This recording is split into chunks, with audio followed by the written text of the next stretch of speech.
ज्येष्ठराजं ब्रह्मणां ब्रह्मणस्पदानश्रन्मन्नोतिविच्छेदसादनं गों श्रीमहागणाधिपतये नमः। प्रणदेवी सरस्वती वाजभिर्वाजनीवती धीरामवित्रयोदो ओं श्रीमहासरस्वत्यै नमः। ख्यातवेदसे सुनवामशोममराधीयतो दिवेदः शरत्परशतदुर्गानि विश्वानादेव सन्दन्तुरितात्यग्नेः तामग्निवर्णां तपसाज्वलन्तीं वैरोचने कर्मभये सुदरसे नमः। अग्ने त्वं पारयानव्यास्मान् स्वस्ति वेददुर्गानि विश्वा प्रोस्त भग्ने बहुलान भर्मे भवातोकायतनयाय सत्या विश्वानि न दुर्गः जातवेदन्ननामादुर्यावे परिषे अग्ने अत्र मनसा गुणास्माकं भवत्तव्याचनोना भवेम परः सदस्ताकालो सनपरदुर्गानि विश्वाक्षावद्धेव दुरितात्यग्नेः कात्यायनाय विद्महे कन्याकुमारी धीमहि तन्नो दुर्गे प्रचोदयात्। सर्वमङ्गलमाङ्गल्ये शिवे सर्वार्थसाधके शरण्ये त्र्यम्बके देवी नारायणे नमोऽस्तुते। रामशक्ति स्त्री पोलेरम्म अनुग्रह प्रसाद फलसिद्धिरस्तु मनोवाञ्छा फलसिद्धिरस्तु।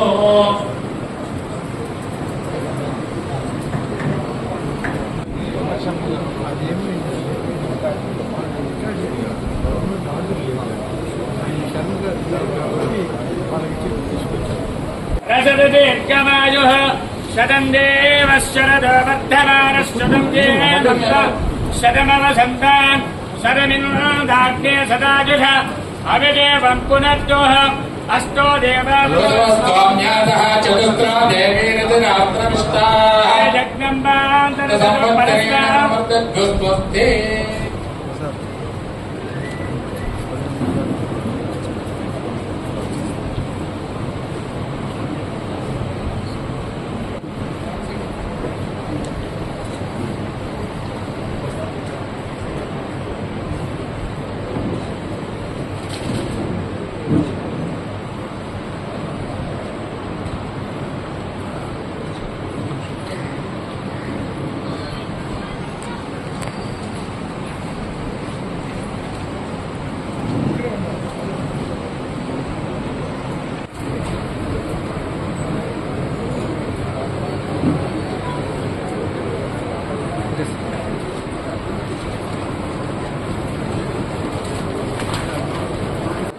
గౌరవ వెంకటగిరి శాసనసభ్యులు శ్రీ కూరుగొండ రామకృష్ణ గారు వారితో వచ్చినటువంటి వెంకటగిరి ప్రాంతంలో ఉన్నటువంటి పెద్దలు రేపు శ్రీ శ్రీ శ్రీ పోలేరమ్మ అమ్మవారి యొక్క జాతర జరపడానికి నియామకం అవబోతూ ఉన్నటువంటి పాలక మండలి ఫెస్టివల్ సభ్యులు ఇతర పెద్దలందరికీ కూడా మీడియా మిత్రులకి ప్రత్యేకంగా ధన్యవాదాలు తెలియజేస్తున్నాను. ఈరోజు ఎమ్మెల్యే గారు స్వయంగా పోలేరమ్మ అమ్మవారి యొక్క జాతరకి మనం విడుదల చేసే వాల్ పోస్టర్స్ కానీ కాంప్లెక్స్ కానీ ప్రత్యేకంగా వారు నన్ను ఆహ్వానించడానికి ఆహ్వాన పత్రికను తీసుకొచ్చి వారు పాలక మండలంలో నియామకమయ్యేటువంటి సభ్యులు ప్రభుత్వ అధికారులతో వచ్చి ఆహ్వానించినందుకు వారందరికీ కూడా ప్రత్యేకంగా నా ధన్యవాదాలు కృతజ్ఞతల్ని తెలియజేసుకుంటాము.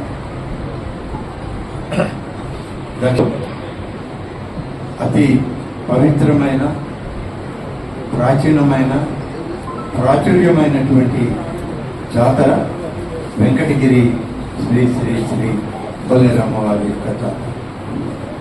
ఇది గత దశాబ్దాల నుంచి ప్రారంభమై ఈరోజు కొనసాగుతూ ఉంది.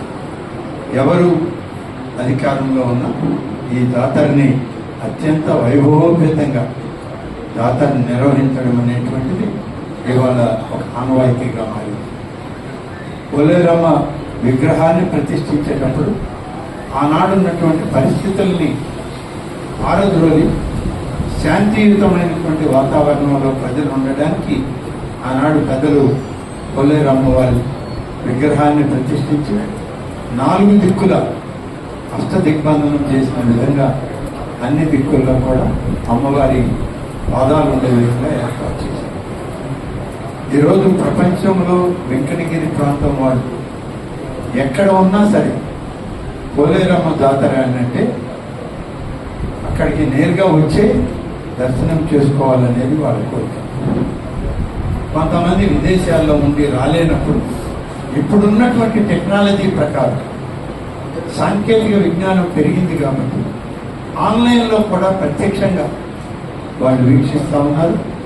ఉత్సవ కార్యక్రమాన్ని మొత్తం వాళ్ళు తిరిగించేటువంటి అవకాశం ప్రభుత్వం కూడా నిర్ణయిస్తారు. అందుకనే నేను ఈరోజు ఇక్కడ ఉన్నటువంటి పరిస్థితుల్లో పోలేరమ్మ అమ్మవారి యొక్క కార్యక్రమాలన్నింటినీ తన భుజస్కంధాల మీద వేసుకొని రాష్ట్ర పండుగగా దీన్ని ప్రకటించిన గతంలో ఏ రకమైనటువంటి సహకారం ప్రభుత్వం నుంచి జరగలేదు. కానీ ఇవాళ ఉన్నటువంటి మన ప్రభుత్వం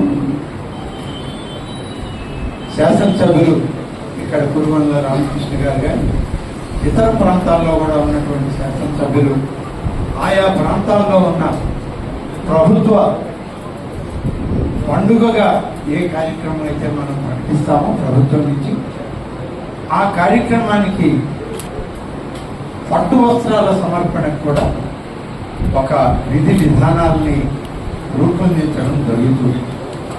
పట్టు వస్త్రాలని ఏ ఆలయం నుంచి అమ్మవారికి పట్టు వస్త్రాలు ఇవ్వాలనే విషయంలో కూడా ఈరోజు మన ప్రభుత్వం కొన్ని నిర్ణయాలు చేస్తాం. ఆ నిర్ణయాల ప్రకారం ఆ ఆలయం నుంచి పవిత్రమైనటువంటి పోలేరమ్మ జాతరకి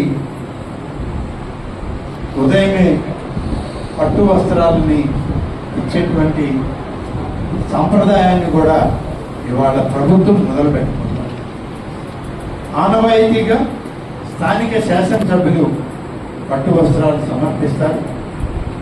అవి దేవాదాయ శాఖ దేవాలయం తరఫున వారు అదే సాంప్రదాయం ప్రకారం స్థానిక శాసనసభ్యులుగా రామకృష్ణ గారు వారి కుటుంబ సభ్యులు పట్టు వస్త్రాలని ఆలయం తరఫున వారు సమర్పిస్తారు. ప్రభుత్వం తరఫున పట్టు వస్త్రాలని ముఖ్యమంత్రి గారి తరఫున ముఖ్యమంత్రి గారు ఎవరినైతే నిర్దేశిస్తారో ప్రభుత్వం నుంచి ఏ మంత్రి గారిని అయితే ఆయన పంపిస్తారో ఆ మంత్రి గారు వచ్చి ప్రభుత్వం తరఫున అమ్మవారికి ఆ పట్టు వస్త్రాన్ని సమర్పించడం. ఇది ప్రభుత్వ కార్యక్రమంగా జరగాల్సినటువంటి తీరు. గతం లేదు, అదేమీ లేదు, ఒక జీవో ఇచ్చి సరిపెట్టింది. ఇవాళ మా ప్రభుత్వం ఏ ఆలయం పట్లైనా సరే పవిత్ర భావంతో మేము ఏ కార్యక్రమం చేయాలని తలపెట్టినా దాని యొక్క సంప్రదాయాలు దాని యొక్క విధి విధానాలు అన్నింటినీ క్రోడీకరించుకొని ప్రభుత్వం నిర్ణయం చేస్తుంది. దానికి అవసరమైన చర్యల్ని ఆదేశాల రూపకంగా అధికారికంగా మా ప్రభుత్వం ఇవ్వడం జరుగుతుంది. దీనితో పాటు ఇప్పుడు ముఖ్యమంత్రి గారు ఇటీవల కొన్ని సూచనలు చేశారు. ప్రభుత్వ పండుగగా నిర్దేశించినటువంటి ఆలయాలు ఇటీవలనే కొన్ని చేయడం జరిగింది.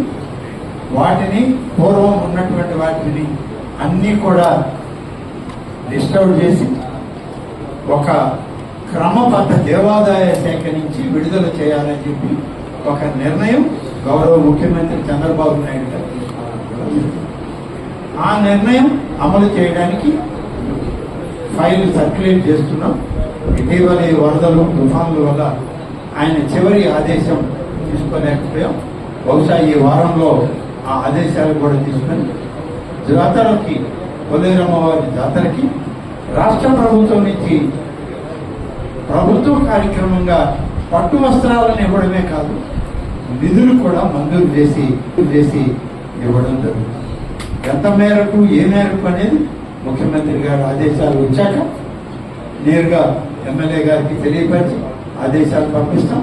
మా శాఖ ద్వారా రావాల్సిన ప్రతి ఒక్కటి కూడా ఎమ్మెల్యే గారి ఆలోచన మేరకు ఈ యొక్క పోలేరమ్మ జాతరని నడపడంలో పూర్తిగా మేమందరం సహకరించి వారి వెనుక ఉండి మేమందరం కూడా దీన్ని నడిపించడం జరుగుతుంది. ఈ రోజు కూడా నేను దేవాదాయ శాఖ మంత్రిగా జిల్లాలో ఉన్నానని చెప్పి వారి ప్రాబ్లం ఇంత దూరం వచ్చారు. కాంప్లెక్స్లు, వాల్ పోస్టర్స్, ప్రత్యేకంగా నన్ను ఆహ్వానించడానికి ఆహ్వాన పత్రికను కూడా తీసుకొచ్చారు.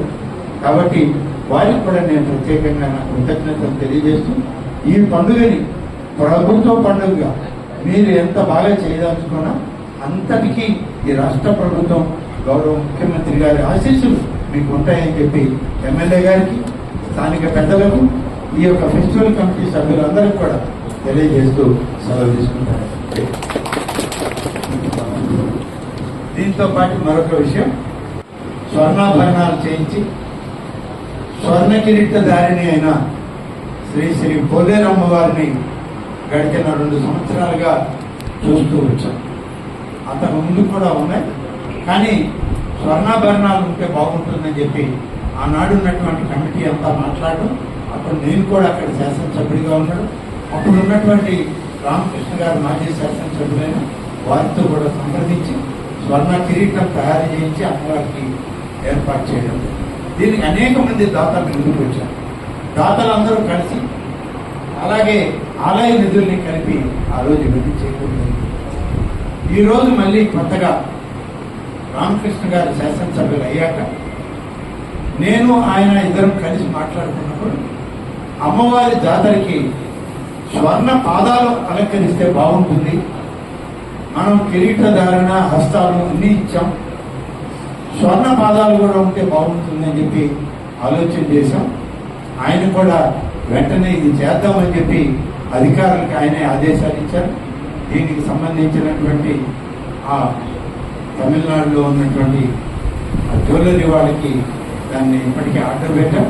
బహుశా 23వ తారీఖు అనుకుంటాను అది వెంకటగిరికి చేరుతుందని చెప్పి ఎమ్మెల్యే గారు చెప్పారు. వెంకటగిరి చేసే సమయాన్ని నేను కూడా వెంకటగిరికి వచ్చి అమ్మవారి పాదాలకి స్వాగతం పలికి అమ్మవారి పాదాల యొక్క ఆజ్ఞల్ని, ఆమె యొక్క ఆశీస్సుల్ని, ఆమె పాదాలను స్పృశించి తప్పనిసరిగా ఈ రాష్ట్రానికి బాగుండాలని, రాష్ట్ర భవిష్యత్తు బాగా చేయాలని, అలాగే ఈ రాష్ట్ర ప్రభుత్వం గౌరవ ముఖ్యమంత్రి గారు సుపరిపాలన అందించడంలో అన్ని రాష్ట్రాల కన్నా ముందు ఉండే విధంగా అమ్మవారిని దీవించాలి. ఇవాళ మన రాష్ట్రానికి వచ్చిన ఒక ఉపద్రవం, ఒక దురదృష్టకరం, ఆ వరద బీభత్సం, తుఫాను, అలాగే ఇటువంటివన్నీ వచ్చి అతలాకుతమైన ఈ పరిస్థితుల్లో అమ్మవారి యొక్క ఆ దీవెనలు ఈ రాష్ట్ర ప్రజలందరూ కూడా ఉంది. వారందరూ కూడా సుఖశాంతులతో ఉండే విధంగా ఆ యొక్క స్వర్ణ పాదాలని ప్రభుత్వం తరఫున నేను కూడా వచ్చి స్పృశించి ఆమె ఆశీస్సులు తీసుకొని మళ్ళీ జాతర 2 రోజులు కూడా నేను ఉండాలి అని చెప్పి ఎమ్మెల్యే గారు కోరారు. తప్పకుండా 2 రోజులు జాతర నేను అక్కడే వెంకటగిరిలో ఉండి అమ్మవారి జాతర పూర్తయ్యే వరకు ఎమ్మెల్యే గారికి తోడుగా సహకరిస్తూ నేను అక్కడనే ఉంటాను. ప్రభుత్వం నుంచి మేము ఏం చేయాలో అంతా కూడా గతంలో ప్రభుత్వానికి చెప్పాం, ప్రభుత్వం చేస్తుందనే చెప్పాం. ఇవాళ ప్రభుత్వం చేస్తుంది, చేసే కానీ బాధ్యతలు ఇచ్చినటువంటి ప్రభుత్వం మాది. ఆ బాధ్యతల్ని నిర్వర్తించడం నా బాధ్యత. ఇవాళ ముఖ్యమంత్రి గారి అనుమతులు తీసుకొని ఈ బాధ్యతల్ని సక్రమంగా ఎమ్మెల్యే గారి ఆలోచన మేరకు వాటినన్నింటినీ కూడా పరిపూర్ణంగా అమ్మవారి జాతరని, మరి అమ్మవారి శుభాశీస్సులు మన ప్రాంతం వాళ్ళు, తెలుగు వాళ్ళు, ప్రపంచంలో ఎక్కడ ఉన్న అందరికీ, వాళ్ళ కుటుంబాల్లో ఉన్నటువంటి మహిళలు అందరూ కూడా ఆనందంగా భవిష్యత్తులో వాళ్ళ జీవితం కొనసాగే విధంగా ఉండాలి. అమ్మవారి ఆశీస్సులు తీసుకోవడానికి ఈ ప్రభుత్వం పూర్తి కార్యక్రమం నిర్వహిస్తుంది.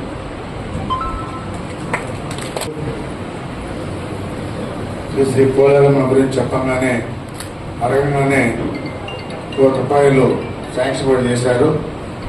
గతంలో రాష్ట్ర పండుగ అని చెప్పి పేరు పెట్టారు, కానీ ప్రభుత్వం నుంచి ఎక్కడ కూడా ఫండ్స్ రావడం కానీ కార్యక్రమం చేయడం కూడా జరగలేదు. ఈ సంవత్సరం ప్రభుత్వం నుంచి కూడా ₹1 అమ్మవారికి వస్తుంది. గతంలో కన్నా కూడా మంత్రులు మేము కలిసి అమ్మవారి జాతరని బాగా బ్రహ్మాండంగా చేసి అందరూ భక్తులందరూ కూడా బాగా దర్శనం తీసుకునే విధంగా అమ్మ దీవెనలు అందరి మీద ఉండే విధంగా ఏర్పాటు చేస్తామని చెప్పడం కూడా తెలియజేస్తాం.